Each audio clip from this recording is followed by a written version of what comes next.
Hey guys, welcome back to my channel. Today's video is going to be all about preschool.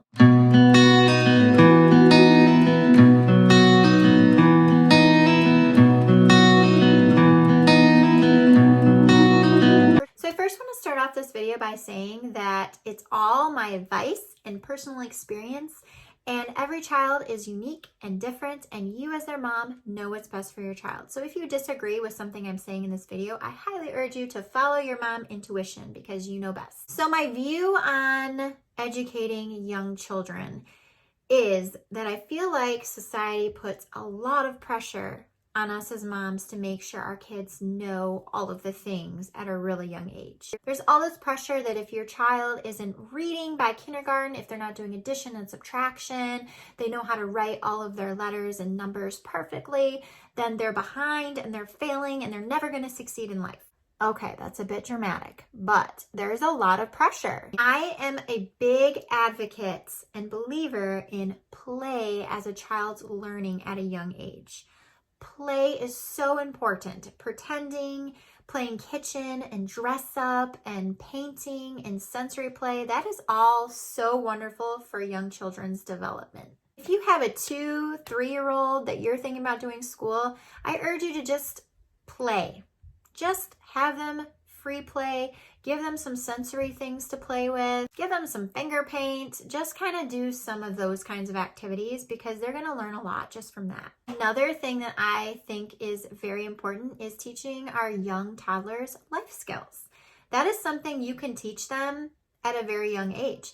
And I feel like letting them help with cooking, let them stir the eggs in the pan, let them mix the cake batter, include them in your cooking, because that is a life skill that they're going to have forever. And if you can instill that into them in a very young age, that independency, it's going to be really beneficial for them in the long run. Cleaning, teaching them basic cleaning tasks, how to make their bed, how to brush their teeth and personal hygiene things, washing their body in the bathtub, and all of those kinds of things are so important. The most important thing you can do with your children from the time that they're babies is read. I get comments all the time from people I know that their toddler just hates reading books, hates sitting down to listen to stories, is jumping all over the place, is just not interested in reading. That's okay. Reading with a toddler looks like that more often than not, and that's okay. It's okay for them to get up and move around while you're reading. And I know that seeing them jump around and be crazy and play with something else makes it seem like they're not listening and may discourage you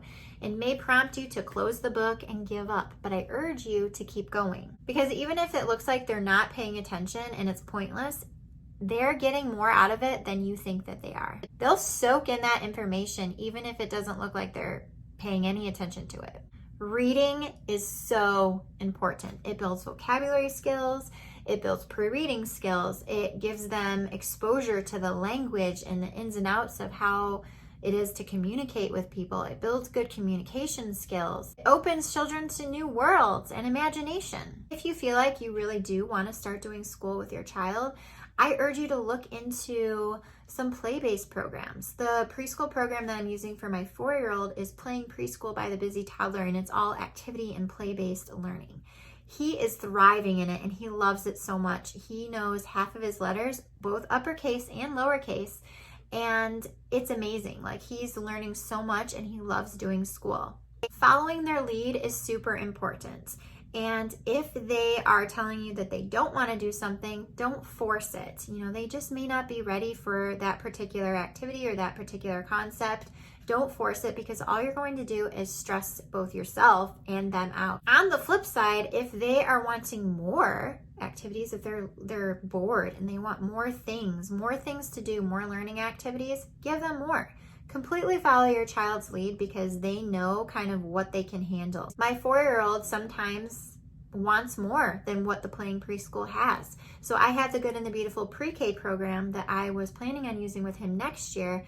But on those days that he wants more, I will get that down and he'll do a couple lessons in there because he wants to.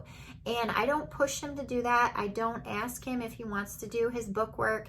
I don't force that on him. It's just him completely having that desire. Another tip is to refrain from comparing your child to other children. Just because Sally's daughter down the street can count to 100, say her alphabet backwards, knows all of her colors, and can read a paragraph, doesn't mean that your child needs to be doing the same thing. There's a secret for you. Most 3-year-olds are not reading. Take it slow, take the pressure off, make learning an enjoyable experience. Another key point is to make sure you find your child's interests. If your child is all about Ariel and loves all Disney princesses, there are free coloring pages and printables with letters on them that are Disney princess themed that they might love coloring and looking at. Your child hates painting but likes doing worksheets, print off worksheets. If your child loves animals, include activities that have animal themes to them. Finding your kids' interests and following that is so important. This is not just to pertain to preschoolers. This is through all your child's whole entire school career. Finding their interests is the key to finding their love of learning. I mean, think about it. We like learning about things that we're interested in. Did you know in Switzerland they do not begin formal education until 7 years old? If you begin schooling and teaching them all the things before they're developmentally ready for it, it's going to take a lot longer for them to grasp the concepts. If you wait until they are ready for something, it'll come a lot quicker and easier for them. So I hope you enjoyed this video all about preschool and kind of my views on it. And I hope that I didn't offend you in any way because I wasn't trying to do that. Every kid is different, and some 2- and 3-year-olds are ready before some 4- and 5-year-olds. So follow your child's lead. That's the biggest takeaway that I can give you about preschool and young children education is just when they're ready and you feel like they're ready, go for it. So if you guys enjoyed, and I will see you guys in another video very soon. Bye.